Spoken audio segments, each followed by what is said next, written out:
Аламан деген бәйгеге біздің өзіміз қазақтың бәйгесіне өте мықты специалисттер бар ғой. Секенай бауырымыз бар, Ерлан бар, тағы біздің Қуат бауырымыз жүр жерде. Жаңа Талғат бар Қордайда, ат танитын кісілер ше. Олардың өздері көбінесе жаңа аттың қанына қарамайды да. Олар сүйегіне қарап алады да. Мынау ат мына Аламанға жарайды деп. Алды жеңіл, арты жеңіл, қабырғалы, мынандай сухой, аяқтары сухой екен, мынандай дистанцияны ұстай алады деген. Мысалы, көбінесе Аламан бәйге мынандай батпақ аттар жарамайды ғой.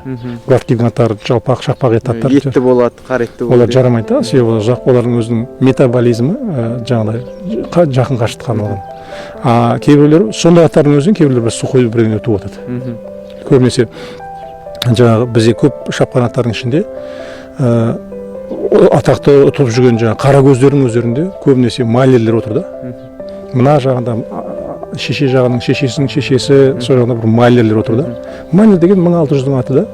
Шетелде оған әбден сондай испытаниеден өткен аттар. Сондықтан оны Аламанға менің ойымша сол қазақтар сияқты сүйегіне қарап таңдап алған дұрыс шығар деп ойлаймын. Аламанға иә. Аламанға иә. Жеңіл, ақ етті иә. Иә. Егер онымен айналысатын болса, таза. Менің өзімнің советім. Таза екі ұзақ қашықтың атын бір-біріне сала беруге де болмайды.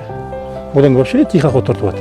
Өте жай ана Аламанның скоростына десем алатындар болып қалады. Где-то бір арасында болу керек та. Взрывной бір не беретіндей, скорость беретіндей аттар. Скоростной аттар болу керек та бір тұқымында. Әрине. Онсыз болмайды. Фредерико Трежиның сөзі бар айтады. Мен дейді, егер бір конюшняда бір өте мықты спринтер айғыр тұрса, ол онда мықты конезаводчик болады деген нәрсеге сенемін дейді да. Бәрі селекция деген нәрсе селекция. Содан селекция бір нәрсе да, одан оны арғай өсіріп, арғай умадат дейді орыстар. Ол деген бір ұзақ жұмыс қой. Ол деген қарашы, мыналардың бәрі қазір кім біледі мынаны, кім қандай болатынын? Ешкім білмейді аға. Соны аласында жайлап заниматься істейсің. Әрқайсымен жеке. Содан ойлайсың, мынау жарамады ғой, мынаны сатайын, болмаса біреуге берейін, сыйлайын деп. Мынадан бір үміт бар екен, мынаны қалдыра салайын. Биыл қинамай қояйын, келесі жылға қалдырайын деп. Әр адам баласы сияқты. Бір балалар кішкентай кезінде өте способный болады да, өскеннен кейін оны оймай қалады.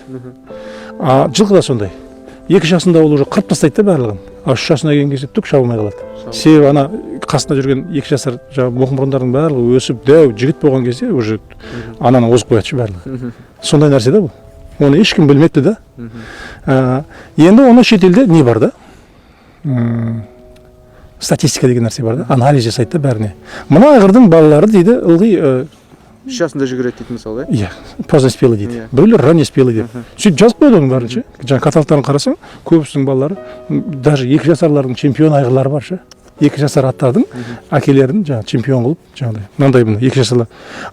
Келесі жылы қарасаң, сол аттар уже жаңа 3 жасардың бәйгесіне барған кезде басқа айғырлар уже озып кетеді балалары ше. Анадан.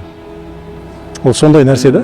Оның бәрі статистика да. Оның бәрі мен бір өте мықты адам емеспін ғой. Мен де бір әшейін жүрген адаммын ше былайша. Адам атпен айналысып, өзімнің жақсы көретін нәрсемен айналысып. Бұл нәрсенің түбіне бәрін білем деген адам өтірікші ол ше. Таза.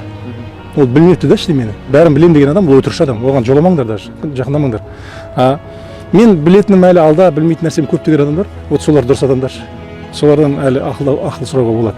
Атбегі деген нәрсе, ол сатып алып ат қосу емес. Мен соны точно айта аламын да елдің бәріне.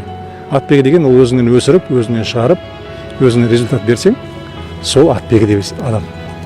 Одан басқа ешқандай әңгіме жоқ деп ойлаймын. Так сатып алып, елдің бәрі сатып шыға береді онда. Онда өмір бақи сол шетелдің адамдарына жұмыс істейміз. Англияға, Францияға. Мақсат аға, мысалы қазір